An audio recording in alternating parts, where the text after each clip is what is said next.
بسم اللہ بسم اللہ الرحمن الرحیم۔ بسم اللہ الرحمن الرحیم۔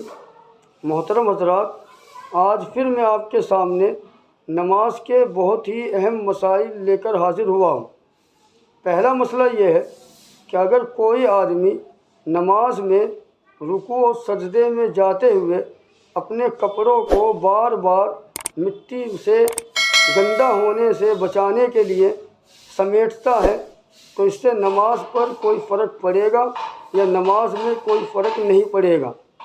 تو اس مسئلے کا جواب یہ ہے کہ رکوع و سجدے میں جاتے ہوئے بار بار کپڑوں کو سمیٹنا تاکہ کپڑوں پر مٹی نہ لگے، نماز میں ایسا کرنا مکروہ ہے، اس سے بچنا چاہیے۔ ہاں، اگر کپڑا ایسا پہن رکھا ہے کہ جب رکوع سے کھڑے ہوتے ہیں یا سجدے سے کھڑے ہوتے ہیں تو کپڑا جسم سے چمٹ جاتا ہے تو اس کپڑے کو صحیح کرنے کی گنجائش ہے، لیکن عمل کثیر نہ ہو۔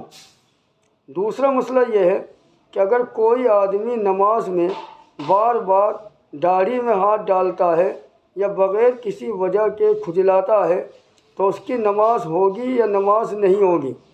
اس مسئلے کا جواب یہ ہے کہ نماز میں بار بار داڑھی میں ہاتھ ڈالنا یا بار بار بدن کھجلانا یا نماز کے دوران اپنے کپڑے سے کھیلنا یہ سب مکروہ تحریمی ہیں۔ نماز کے دوران اس سے مکمل طریقے سے بچنا چاہیے، اور اگر زیادہ وقت کھجلانے میں یا داڑھی میں ہاتھ لگانے میں مشغول ہوا، زیادہ ٹائم لگایا تو نماز کے فاسد ہونے کا اندیشہ ہے۔ تیسرا مسئلہ یہ ہے کہ ننگے سر نماز پڑھنا کیسا ہے؟ ننگے سر نماز پڑھنے سے نماز ہوگی یا نماز نہیں ہوگی؟ تو اس مسئلے کا جواب یہ ہے کہ ننگے سر نماز پڑھنا بھی مکروہ ہے، لیکن اگر کسی کو ننگے سر نماز پڑھنے سے ہی عاجزی پیدا ہوتی ہو، نماز میں زیادہ سکون ملتا ہو تو ننگے سر نماز پڑھ سکتا ہے، ورنہ تو نماز کے ثواب میں کمی واقع ہو جائے گی۔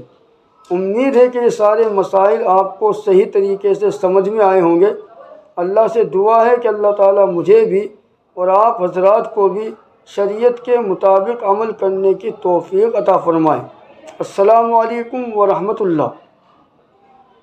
مصطفیٰ ہے لاجواب، مصطفیٰ ہے لاجواب۔